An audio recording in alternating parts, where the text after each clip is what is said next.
우리가 9월 23일 날 수업을 시작했잖아요. 그래서 지금 오늘이 10월 29일이 됐습니다. 이번 주 수업이 이제 오늘 마지막이고요. 이제 다음 달에 만나겠군요. 한 달 후에. 11월 2일부터. 시험은 11월 23일. 첫 시험이 TAT 2급 이론평가.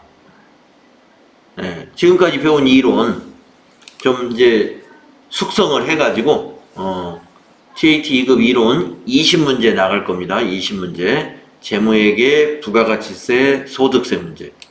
11월 23일 날이에요. 11월 23일. 1주, 2주, 3주. 3주 후에. 3주 후부터 이제 시험이 계속 되겠네요. 그리고 또 12월 8일 날, 그 다음 주쯤 됩니다. 부가가치세 평가 시험이 12월 8일 날 있네요.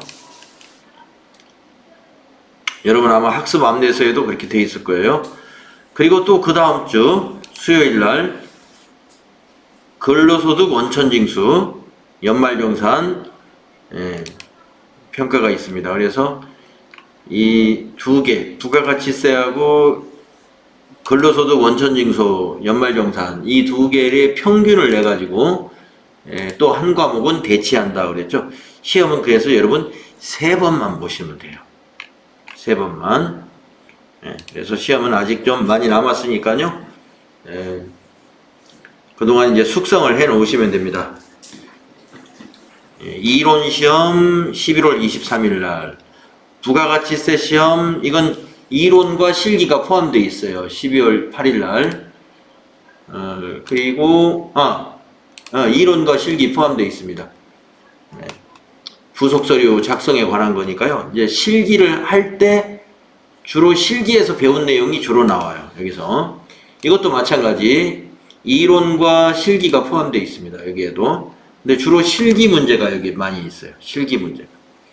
그래서 이제 실무하면서 습득한 내용을 요 평가를 받는다 이렇게 보시면 됩니다.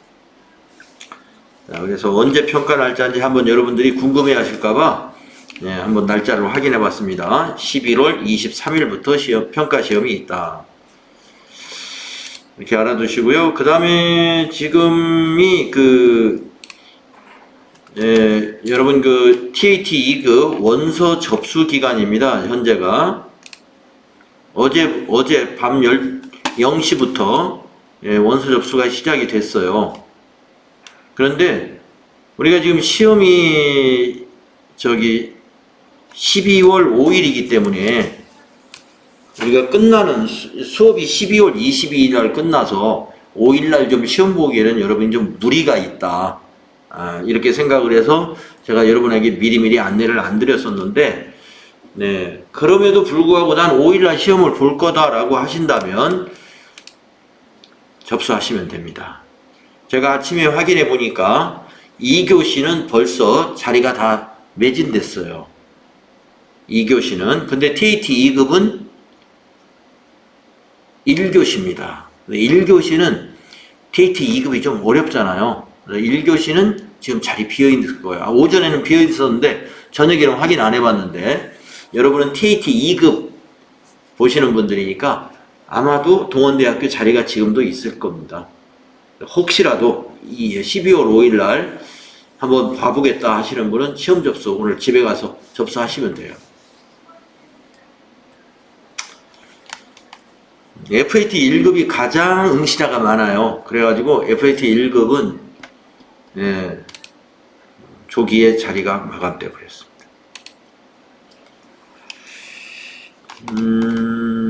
다른 학교에는 있을 거고 동원대학교는 없는 것 같아요.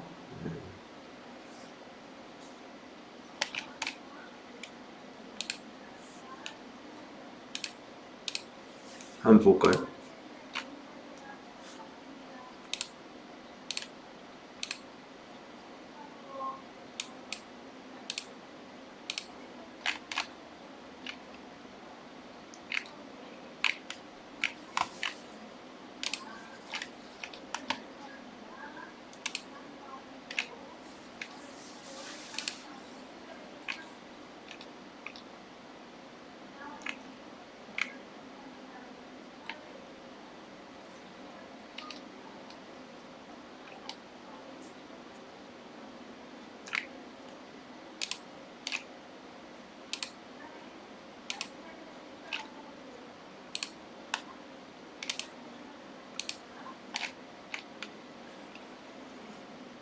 네, 2교시 FAT 1급 시간이 마감이 됐고, 예, TAT 2급은 아직 30짜리 있네.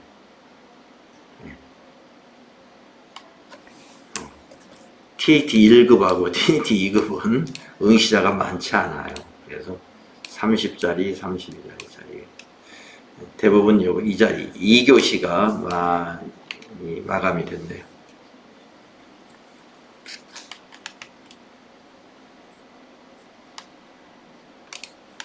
자, 그러면 교재로 갈까요? 자, 수행 내용을 한번 보시겠습니다. 자, 앞 시간에서 이어서 앞 시간에서 종합소득세 신고, 과세표준 확정 신고를 하는 그 부속 서류라든가 이런 것들을 쭉 살펴봤는데, 요 수행 내용에서는 거주자 박상준 씨가 2020년도에 종합소득세 신고를 5월 달에 하겠다 하는 거예요. 내용은 근로소득 연말정산 내역이 하나 있어요. 2월 달에 연말정산을 했는데 총 급여가 6천만 원이고요. 비과세 근로소득은 없고, 그래서 근로소득 공제액을 계산했더니 1275만 원. 부양가족은 이렇게 배우자하고 자녀 둘이 있어요. 그래서 인적공제에 해당되는 거, 본인까지 하면은 4명이죠. 그래서 인적공제가 600만 원. 한 명당 150만 원씩이니까. 예. 그리고 국민연금 보험료 납입한 게 270. 그래서 이게 소득공제 받죠? 건강보험료 납부한 게 220만 원. 이것도 소득공제에 들어가죠? 고용보험료 납부한 것도 소득공제가 되죠? 그래서 소득공제 금액이 모두 1119만 2,924원이에요. 연말정산 때 이렇게 확인이 됐고, 세액공제에서 근로소득 세액공제, 네, 이거 아시죠? 55%, 30% 적용해서 하는 거. 그리고 보험료 세액공제가 있어요. 예, 아마 보장성 보험에 가입했나 봐요. 일반 보장성 보험 박상준 씨께 있었나 봐요. 그래서 90만 원에 15%, 10만 8천 원. 그 다음에 교육비 세액공제가 있네요. 예, 그래서 200만 원에 15% 해가지고 30만 원. 그래서 세액공제 합계가 106만 8천 원이래요. 예. 그리고 원천징수는 매월 세금 뗀 게 280만 원, 지방소득세 28만 원. 이것이 연말정산 내역이다 하는 겁니다. 그 다음에 이 박상준 씨가 미소 화장품이라고 하는 도매점을 하고 있네요. 화장품 도소매업 도매점이네요. 복식부기 의무자고요. 세무조정은 자기가 조정했고, 매출액이 총수익 금액이죠. 3억 5천. 그리고 필요경비, 급여라든가 판매관리비 이런 것들이 필요경비죠. 3억 2천. 그러면 당기순이익이 3천만 원이었대요. 소득세 중간에 납 작년 11월에 150만 원 납부했다는 겁니다. 자, 그러면 어떻게 신고서를 쓰는가 볼까요?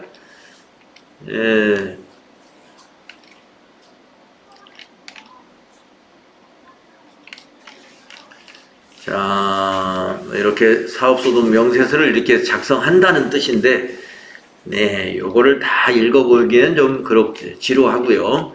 바로 양식으로 한번 가볼게요. 네, 요렇게 작성해야 된다 하는 겁니다.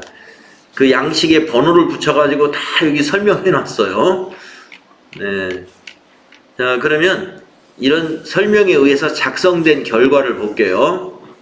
맨 앞에 붙는 게 과세표준 확정신고라는 이 양식이 맨 앞장에 오는 거예요. 네. 그러니까 처음부터 이걸 작성할 수는 없죠. 뒤에 자료를 다 작성한 다음에 맨 마지막에 표지에 이게 오는 겁니다. 과세표준 확정신고. 네. 그래서 여기에 결정세액과 납부세액이 여기 다 나와 있어요. 뒤에 이제 여러 가지 부속 서류를 다 작성해서 이 사람의 종합소득 금액이 7,725만 원이라는 얘기예요. 그래서 종합소득 소득공제, 이게 아까 얘기한 인적공제, 소득공제, 쭉 연말정산할 때 소득공제 있었던 거, 예, 그런 내용입니다. 그래서 과세표준이 6,586만 3천. 그러니까 여기 이 금액은 근로소득 금액과 사업소득 금액이 더해진 거죠. 예. 종합소득 금액이라는 것은 여기 아까 사업소득은 총수익 금액에서 저기를 뺀 거니까, 필요경비 뺀 거니까 3천만 원밖에 안 돼요. 이 사람의 사업소득 금액은 3천만 원. 그 다음에 근로소득 금액은 얼마일까요? 여기 총급여 6천만 원에서 여기 소득공제를 뺀 거죠. 1,100 얼마를 뺀 거예요. 그러면 이제 세액공제 이전에 소득금액이 되죠? 그럼 한번 대략 계산해 봅시다. 1,200이니까 소득공제 금액이. 그러면 6,000에서 1,200 빼보세요. 이거 750이니까 한 1,300 빼보죠. 그러면 4,700 정도 되죠. 약 4,700. 그 약 4,700에다가 이 사람의 사업소득 금액이 3,000이었죠, 아까. 예, 그러면 4,700에다 3,000 더하니까 7,700 맞죠? 예, 이렇게 해서 두 개의 소득의 소득 금액을 합친 게 여기 19번에 나온 종합소득 금액입니다. 거기서 이제 공제를 다시 두 개 합쳐서 소득공제, 앞에 나왔던 인적공제라든가 보험료, 고용보험료, 소득공제 이런 거 다 여기 들어간 거예요. 네. 이걸 뺀 것을 과세표준이라고 그래요. 21번의 과세표준. 이 과세표준을 가지고 기본세율 7단계 누진 초과 기본세율을 적용합니다. 여기 24%는 6,500만 원의 24%라는 얘기가 아니고 과세표준이 6,586만 3천 원인 소득자는 최고세율이 24%예요. 최고세율이. 그래가지고 산출세액이 얼마 나오느냐? 이렇게 나오는 거예요. 1,000만 원. 그러면 지방소득세는 이 1,000만 원에 10%니까 100만 원. 그리고 세액 감면은 없었고 세액공제가 있었죠. 의료비 세액공제, 또 아까 보험료 세액공제 이런 거 있었죠. 그거 더한 게 121만 8천 원이에요. 세액공제가. 그래서 결정세액이 어떻게 되느냐? 1,000만 원에서 120만 원 빼는 거죠. 1,050만 원에서 120만 원. 그러면 결정세액이 936만 9,333원이 결정된 세액이에요. 그런데 중간에 인합한 게 있었죠? 그게 기납부세액. 자, 소득세 중간에 인합도 있었고 또 뭐도 있었냐면은 원천징수한 거 있죠? 근로소득에 대해서 원천징수한 거 매달. 그게 기납부세액으로 빠지는 거예요. 그러면 납부할 세액이 나옵니다. 930에서 430 빼니까 490 정도, 거의 500만 원 돼요. 이게 최종 납부할 세액이 결정이 되는 겁니다. 지방소득세도 마찬가지예요. 합계 결정세액에서 기납부 지방세액을 뺀 거, 요것이 납부할 지방세액이에요. 그래서 5월 말까지 이 금액과 이 금액을 따로따로 납부를 합니다. 이건 국세, 이건 지방세. 자, 이것이 맨 앞에 붙여지는 과세표준 확정신고서이고요. 요 뒤에 많은 서류들이 달라붙어 있어요.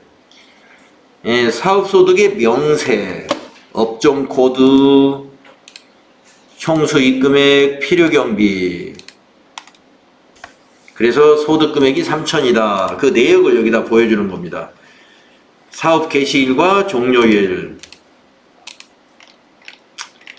네, 뭐 거의 다 부동산 임대소득 없으니까 비어있는 거고. 그래서 이렇게 자기에게 관련된 것만 기록하기 때문에 텅텅 비어있는 난이 많이 있습니다. 그 다음 페이지에 가면은 이제 근로소득, 연금소득, 기타소득 이런 것에 대한 명세가 여기 나옵니다. 그래서 첫째, 사업소득은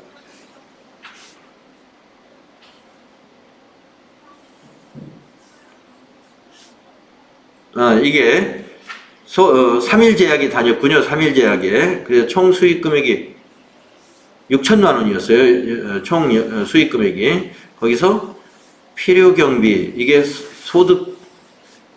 근로소득 소득공제가 필요 경비예요.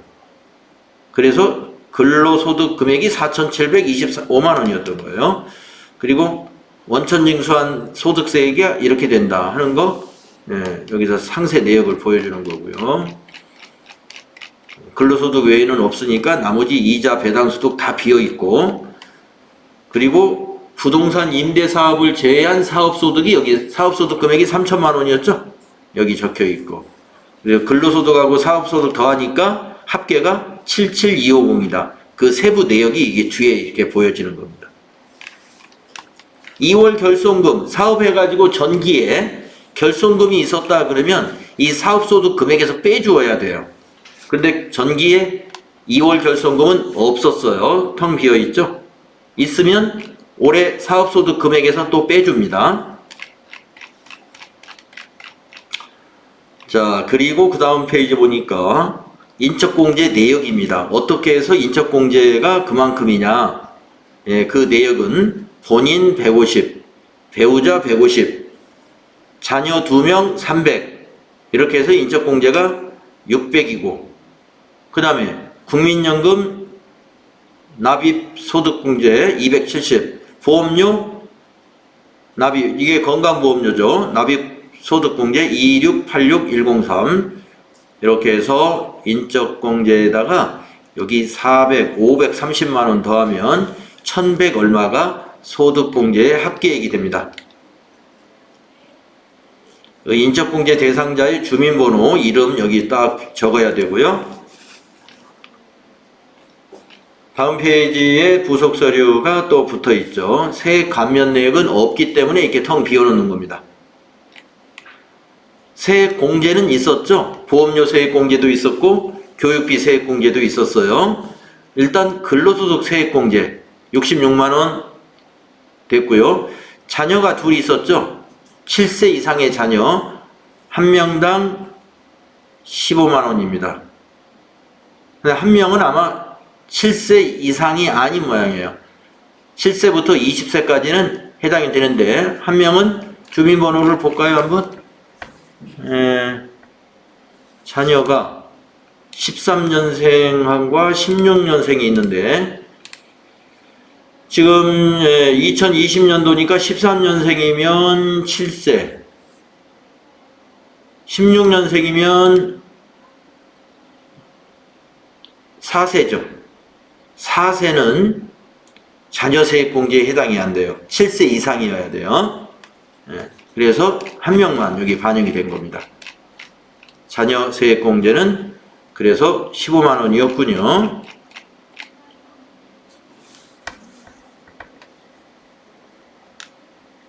어디더라? 네, 여기.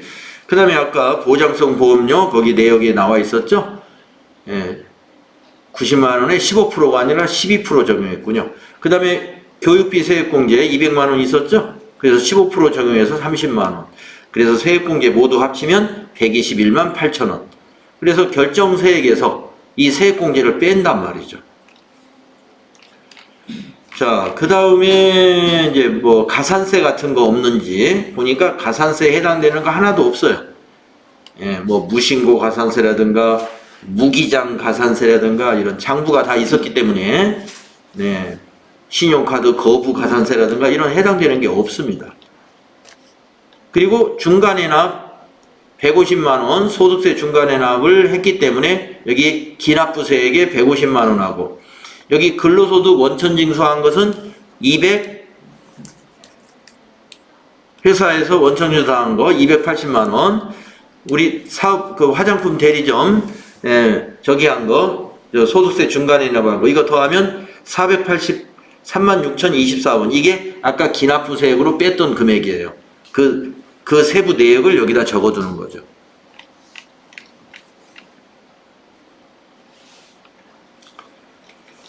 자, 더존 실무 프로그램에서 종합소득세 신고 수행 내용에 대한 프로세스는 다음과 같이 진행이 된다. 교육용 프로그램은 지원되지 않지만 신고 서식지와 프로그램 화면을 참고하여 이해도가 높을 것이다. 네. 우리 교육용 프로그램에서 소득세 신고와 관련된 그 전자신고 할 수 있는 그 메뉴를 다 빼버렸어요. 그래서 이거 시험에서도 이걸 안 내는 겁니다. 부가가치세 신고 부속서류는 다 넣어놨죠? 네, 출제하려고 넣는 겁니다. 그래서 요거는 더존 프로그램에서 전자신고할 때 사용하는 그 메뉴들이에요. 아까 그 서류, 앞에 쭉 열거된 거, 그것과 같은 서류라고 보시면 돼요, 이게. 네. 그렇습니다. 자, 이렇게 해서 우리 소득세 이론 다 마쳤습니다. 우리가 이제 이론을 마쳤는데 이제 실무로 넘어가는데요. 실무 프로그램은 월요일 날부터 쓰기로 하고요. 그 다음에 이론 중에서 우리가 뒤에 문제 중에서 추가로 더 풀어볼 문제가 있습니다. 251페이지입니다.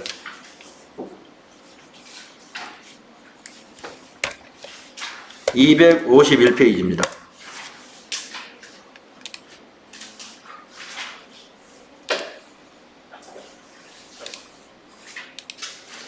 자, 251페이지 보시면 일반 분계 해가지고 분계 문제가 시작이 되는데요. 분계 문제가 약 한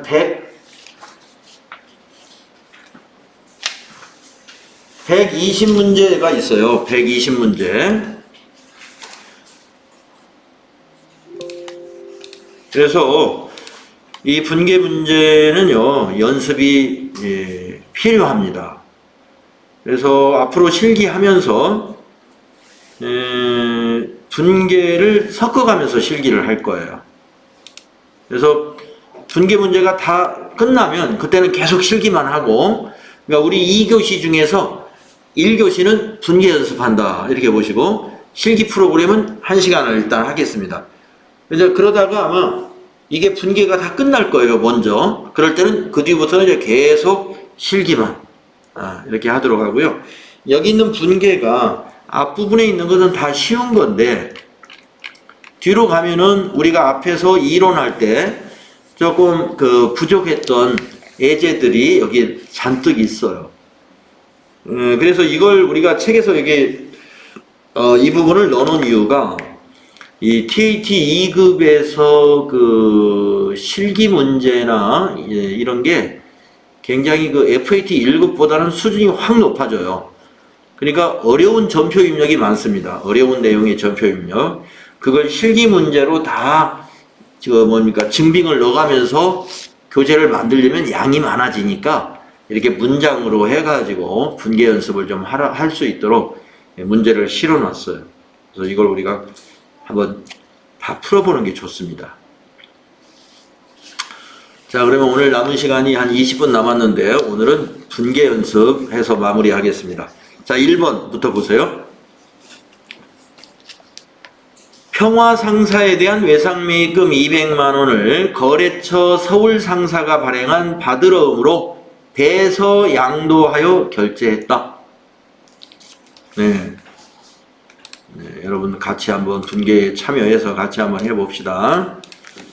네, 1번. 자, 내용이 뭔지 이해가 되셨죠? 배서양도에 관한 문제예요. 외상매입금을 갚기 위해서 서울상사가 발행한 받으러움을 배서양도해서 결제했습니다. 자, 한번 분계를 한번 해볼까요? 차변. 누가 먼저 해볼까요? 고지은 씨가 먼저 해볼까요? 차변이 뭐가 될까요? 예, 맞습니다. 외상매입금. 거래처는 서울상사 200만원. 그렇죠. 대변은 뭐가 될까요? 그렇습니다. 받으러음이죠. 받으러음의 거래처는 아이고 이 외상매입금 거래처가 제가 틀렸네요. 평화상사네요. 외상매입금 거래처는 받으러음 거래처가 서울상사네요. 네, 200만원. 왜 제가 괄호 안에 거래처를 넣어가면서 분개를 하느냐 하면은 우리 여러분 점표 입력할 때 채권 채무 또 예금 계좌 관련된 거래는 반드시 거래처를 넣어야 됩니다. 그래야 감점 없이 점수를 획득하니까 그래야 거래처 원짝이 제대로 만들어져요. 그래서 이제 분개 연습할 때도 여러분이 꼭 거래처를 쓰면서 연습하셔야 나중에 점표 입력, 키보드로 입력할 때도 거래처를 그냥 지나치지 않겠죠. 자, 잘했고요. 그 다음에 2번은 뭔가요? 2번 매출처 대구상사에 제품을 매출하고 수령한 대구상사 발행 약속금 1200만원을 우리은행에 추심 의뢰하였는데 금일 만기가 도래하였다. 이에 대하여 우리은행으로부터 추심료 7만원을 차감한 잔액을 우리은행 당좌예금 계좌에 입금되었다는 통지를 받았다. 그러니까 이 당좌예금에 입금된 거예요. 7만원 빼고. 네. 그러면 당좌예금 계정 과목 하나 찾을 수가 있고, 네. 추심료는 이제 그 어떤 계정 과목으로 처리해야죠. 그 다음에 여기 대구 상사가 발행했던 약속어음이 오늘 만기가 된 거예요. 자, 이걸 배치해 가지고 분개를 해야 되죠. 어음이 만기된 건입니다. 자, 요거는 구미란 씨 한번 해볼까요?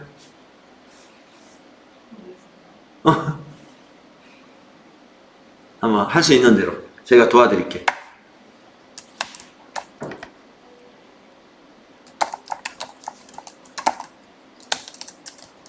당좌예금으로 입금된 거 우리은행 얼마 들어왔을까요?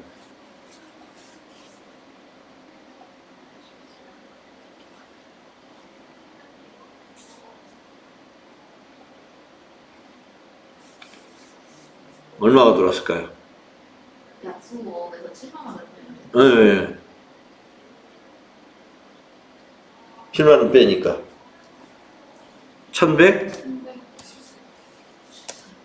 1193만원인가요? 예. 당좌예금 우리은행 1193만원입니다. 자, 대변은 저기 대구상사가 발행한 어음을 은행에다가 갖다 줘버렸죠? 그러니까 받으러 어음이죠. 대구상사 거. 1200만원짜리. 그러면 이제 밑에 7만원 차이를 뭘로 메꾸느냐? 이 추심 수수료를 우리가 수수료 비용으로 하는데, 우리가 비용은, 수수료 비용은 계정 코드가 뭐 500번대, 600번대, 700번대, 800번대, 900번대 이렇게 여러 개가 있어요. 이거는 판매 활동과 관련된 비용으로 처리합니다. 판매 관리비 800번대 코드로 7만원 수수료 비용으로 회계 처리하면 돼요.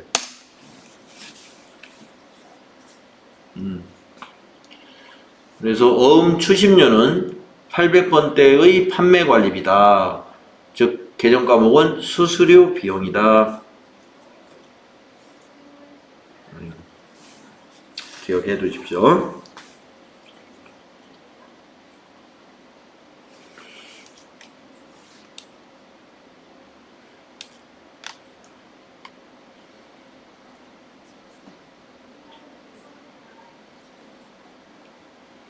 자, 다음에 3번 문제는 뭔가 볼까요?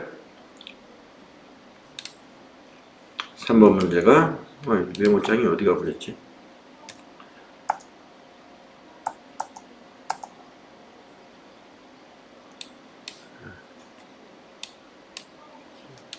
여기 있죠? 자, 3번 문제 보겠습니다.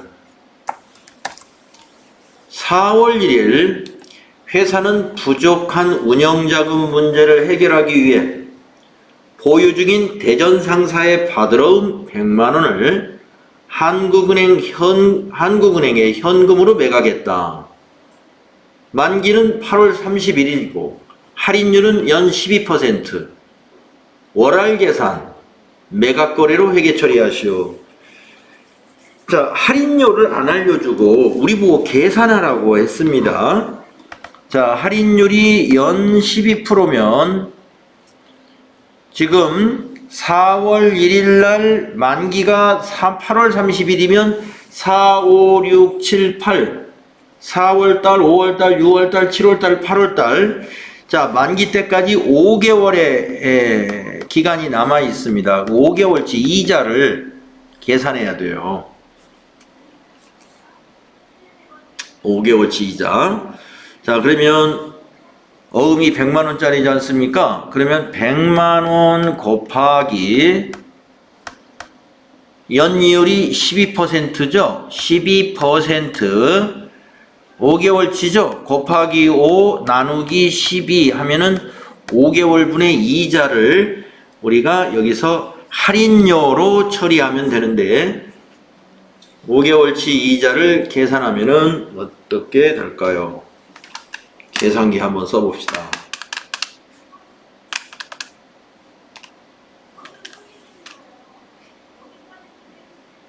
5만 원이네. 5만 원. 딱 떨어지는 5만 원.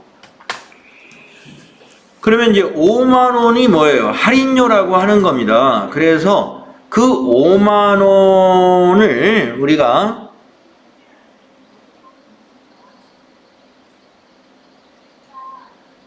빼고 현금을 받은 거예요. 5만 원 빼고. 그러면 현금은 얼마 왔어요?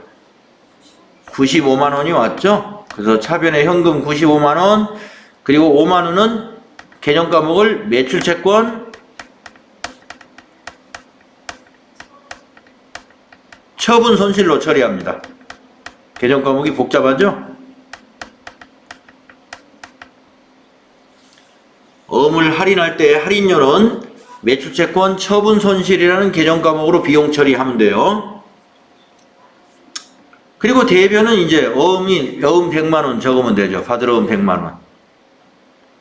자, 정리됐죠? 분계가 이렇게 된다는 거예요.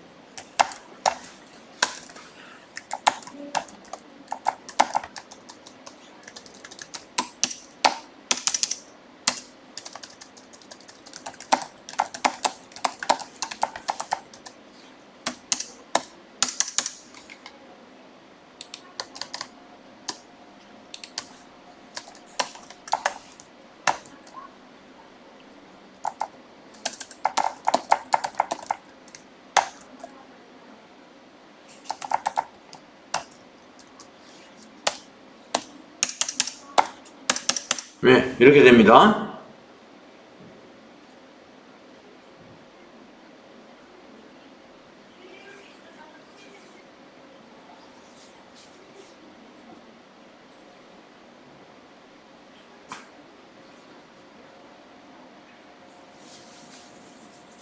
네, 뭐 추가적인 질문이 있으면 그때 하세요. 자, 다음 질문 없으면 그 다음에 4번 해보겠습니다. 운전자금 확보를 위해 주거래처인 제주상사로부터 매출대금으로 받은 약속어음 3천만 원을 곧바로 우리은행에서 할인하고 할인료 50만 원 및 추심료 2만 원을 차감한 잔액을 현금으로 수령했습니다. 단, 어음 할인은 매각거래로 간주한다. 자, 운전자금이 부족해가지고 주거래처 은행인 주거래처인 제주상사로부터 매출대금으로 받은 약속어음이니까 이게 받으러음이잖아요. 그죠? 이 받으러음을 우리은행에 할인하고 할인료하고 추심료 그러니까 두 가지를 떼었어요. 그리고 현금을 받았습니다. 그러면 한번 분개해 볼까요? 네. 차변에 위에 거하고 똑같은 건이라고 보시면 돼요.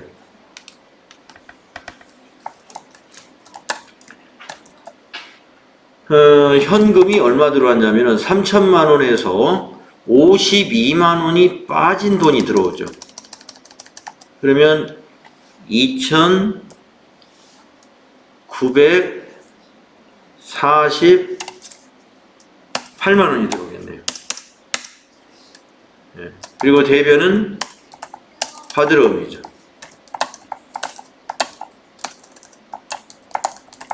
받으러움 거래처는 제주상사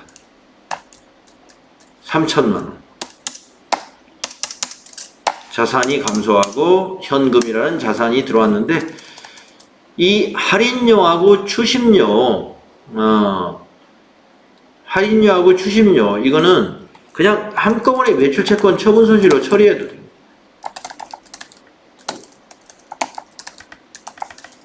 네. 그래서 52만 원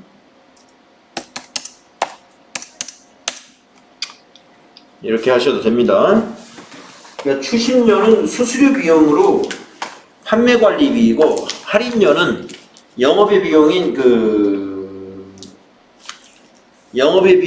비용인데 그러니까 원래는 근데 이거는 지금 만기가 돼서 할인한 것이 아니라 우리가 중간에 처분을 한 것이기 때문에 그냥 매출채권 처분 손실로 한꺼번에 처리해도 되지 않을까요?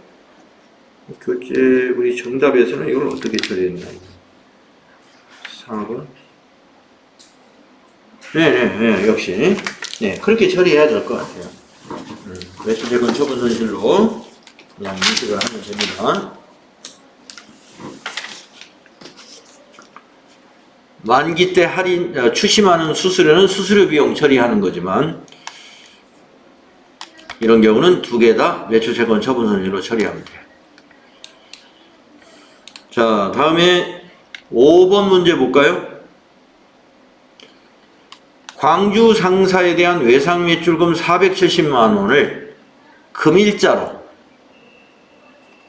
연 8% 이자율로 동점에 3개월간 대여하기로 하고 이를 대여금으로 대체했대요.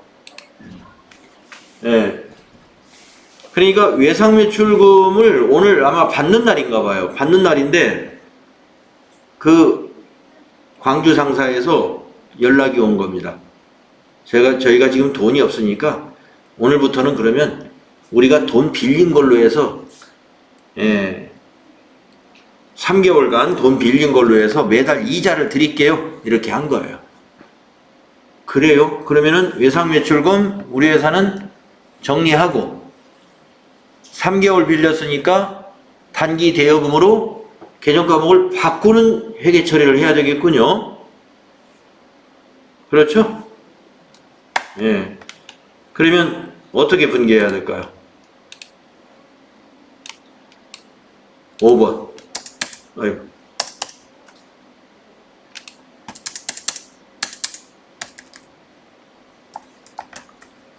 5번 분개. 권순자씨 한번 해볼까요? 어떻게 되면 될까요?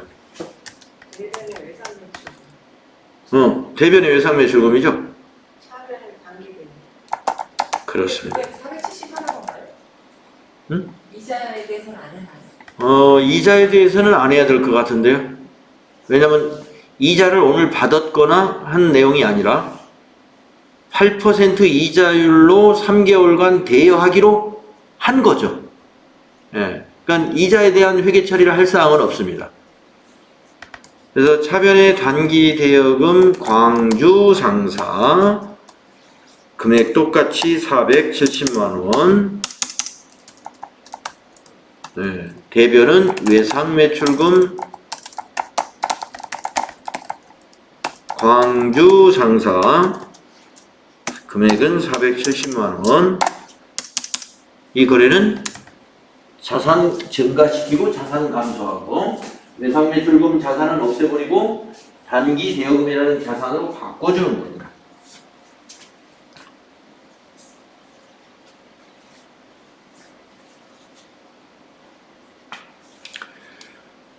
자, 그 다음에 6번 문제 한번 볼까요? 6번 문제요. 평화상사에 대한 외상매입금 1000만원 중 500만원은 한국은행 보통예금 계좌에서 이체하였고 갚았다는 거죠. 나머지는 다음과 같은 내용의 금전 대차 거래로 전환하기로 했다. 네, 아까 5번의 반대입니다. 5번은 우리가 받을 돈을 대여금으로 대체했고 지금은 우리가 갚아야 될 외상매입금 중에서 500만원에 대해서 금전 대차 거래로 전환했다. 이 말이에요. 자, 이자율은 12%, 연 12%로 하기로 했고, 만약에 지체하면 연 30%를 추가하기로 했고, 원금 상환 기한은 차용일로부터 10개월, 10개월 동안 차용하기로 했고, 이자 지급 기한은 원금 상환 시 일시에 지급하기로 했다는 거예요. 그러니까 이거는 조건이죠. 이런 조건. 이것도 조건에 불과한 거고 이자를 지급했거나 원금을 상환한 사실은 없어요. 오늘 외상매입금 1000만원 중에서 500만원은 보통예금으로 이체해서 갚았고 나머지 500은 금전 대차 거래로 전환했다 이거예요. 10개월 후에 갚기로 하고 그럴 때 분계는 어떻게 될까요? 하는 겁니다. 6번. 문제 이해하셨죠? 자, 요거는 김진순 씨 한번 해보실까요? 대변의 보통예금 대변의 보통예금이죠. 보통예금이 은행이 무슨 은행인가요? 한국은행 거. 500만 원이죠. 그리고요. 차변의 외상매입금은 얼마로 기록할까요? 500만 원만. 외상매입금 좋아요. 일단 외상매입금은 평화상사 거. 일단 500만 원. 이렇게 해서 끝내버리나요? 그렇죠. 나머지 500을 금전 대차 거래로 전환했다 이 말이에요. 금전 대차 거래로 차입금으로 대체했다 이런 뜻입니다. 차입금으로 대체했다. 차입금은 단기 장기가 없어요. 아니, 차입금이에요. 10개월이니까 단기 차입금이죠. 그래서 이거는 이 차변의 외상매입금을 1000만 원으로 이렇게 바꿔버리고 대변에다가 단기 차입금이라고 하면 돼요. 거래처는 평화은행에 사입한 거예요. 평화은행에서 아니 평화상사에서 500만 원. 평화상사에 대한 단기 차입금으로 이렇게 기록하는 겁니다.